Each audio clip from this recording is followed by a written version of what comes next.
because beginners are wonderful, but they're almost never in step.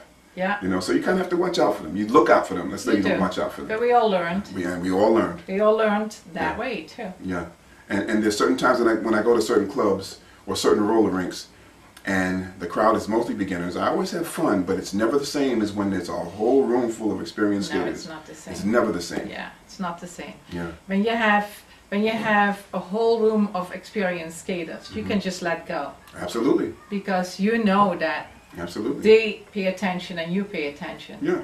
So it's great. And that if anything does happen, it's not going to be a bad thing, because once again, we're looking out for each other. Yeah. You know, I like the affairs that Julio and I are giving in New York now, because they're mostly, I'd say 95% experienced skaters.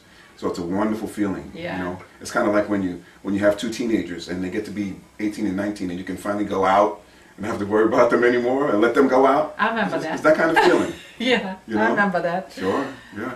And now my teenagers I'm are. going through it again. Yeah, I know. Yeah, I'm going through it again. I won't do that. Yeah, well, this is it for me too. Yeah. But I'm glad for the experience. No, my teenagers are in their 30s now. Mm-hmm. Yeah, my original teenager is 38. So I have a... Mine are 36 and I and have a 33. 15-year-old and a 17-year-old. No, I'm sorry, 15-year-old and an 18-year-old. Excuse me. They grow up, don't they? They grow up fast. Yeah. Are they skating? They skate, but when they came along, it was different for me. As I said, I stayed home to raise them. And my oldest daughter, actually, she came to the rink with me every weekend. And she's an excellent skater. Julio and I used to grab her by one hand and drag her around the ring, and she loved it. So she lives in Virginia now, but she skates like a dream. Oh, she does. Yeah. My kids became good skaters too when they were little. And Bill at the time had his dance team. I remember. And I was involved with the dance team also. So my kids would come with me. See, now that's my first memory of you. I'm sorry to interrupt, but I didn't realize that you had the pro shop, as I said before. Yeah, I did. Okay. And I actually expanded the pro shop because it was doing very well. Yeah. And now I need somebody to clean my skates. Yeah. Because I'm not doing it. We're all at that point now. I'm sorry to interrupt you with just saying about your kids, though, so continue on that.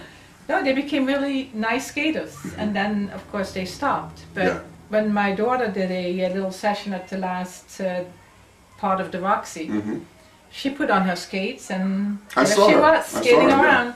Yeah. So it's the same thing, you don't really lose it. And she's a rollerblading now. Every so often she meets me in the park. Yeah. And skates around too.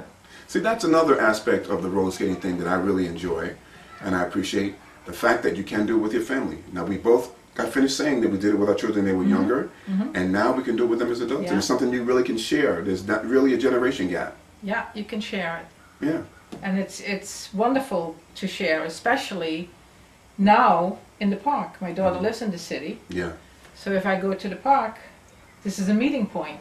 You know, I'll be skating, so whenever you get there, you get there. Yeah. You know, it's something you get to really appreciate. You know, when you there are not many things you can do with your children that you don't have to worry about different relationships to it.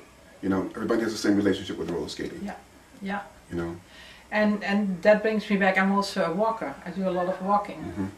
And I got that from my parents, and my children have it from me. Yeah. So that's another thing that I enjoy in my children. Yeah. We are out in nature a lot. Yeah. See, that's a great thing, you know, because one of the problems that we're having as a society in this country, I can't speak for any other country, is that a lot of the family values and the family quality time is gone, because we all live at such a fast, at such a quick pace, and everything is happening so much around us. There's so much frenetic activity. You know, most folks don't even get to eat dinner together now. I know. At all. It's too bad. Yeah. Really too bad. And it's moving faster and faster these days. I suppose that's what's happening. That's the way the future is headed. But I think that we need to try. Yeah, I think we need to try to make some of the other things happen that used to happen. It's really too bad. I raised my children on my own. So we always had a rule that we would eat together every night, and there would be no TV or anything. It would be talking. So that was the rule in my house, and it remained that rule. Yeah. And I guess now, you know, when my daughter just left this morning because she was with me last night, even though she has her own apartment. But you know, you see her on her BlackBerry the whole time, or on the computer the whole time, and it is really too bad, because kids these days, don't play outside anymore like you and I did. They and certainly go roller don't. skating. They certainly don't. Now, I have, as I said, I have an 18-year-old and a 15-year-old. My son loves to walk. He doesn't mind walking anywhere, and now he's getting my daughter into that as well. She's very athletic. She plays every sport you can imagine. He's not into sports that much, but he loves to walk. But they are also very involved in the arts, performing arts, and their school specializes in that, so they're always busy doing something. Right now they're rehearsing for a production of Miss Saigon. So they get home from school, from rehearsal, sometimes it's 6, 7, or 8 o'clock, and then they may have a guitar lesson or piano lesson after that. So it's not always possible for us to eat together like that, but we do spend time at the kitchen table, the dining room table anyway. If we've eaten and the other one hasn't eaten, we all sit there and talk while the person is eating. Important. So we try to make that happen, you know. And they bring out their blackberries. It's funny, the other day, I got a call on my iPhone while we were eating, and my daughter said, "Dad, don't answer it." All right, Monique, it's been wonderful as always. And I'll see you again in a couple of days somewhere skating, I'm sure. I'm sure you will too, probably in the park tomorrow. I'll be in the park tomorrow, it's absolutely. Gorgeous. Yeah. So I'll see you there. Okay, so thanks for joining us. Let's keep rolling. Let's keep rolling. And you folks, again, I hope you've enjoyed our show.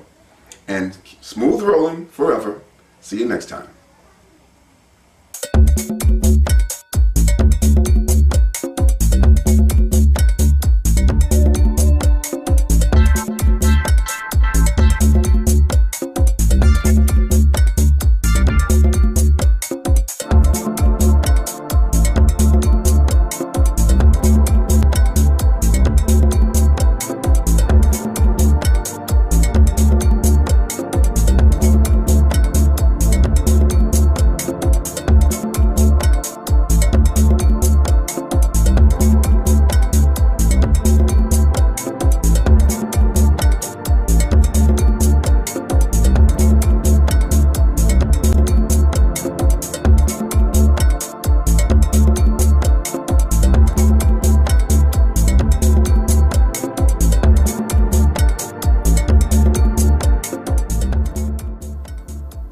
If you like the show or think you have a good idea for the show, you can contact us at New York City Roller Skate Club at yahoo.com. We'd love to hear from you.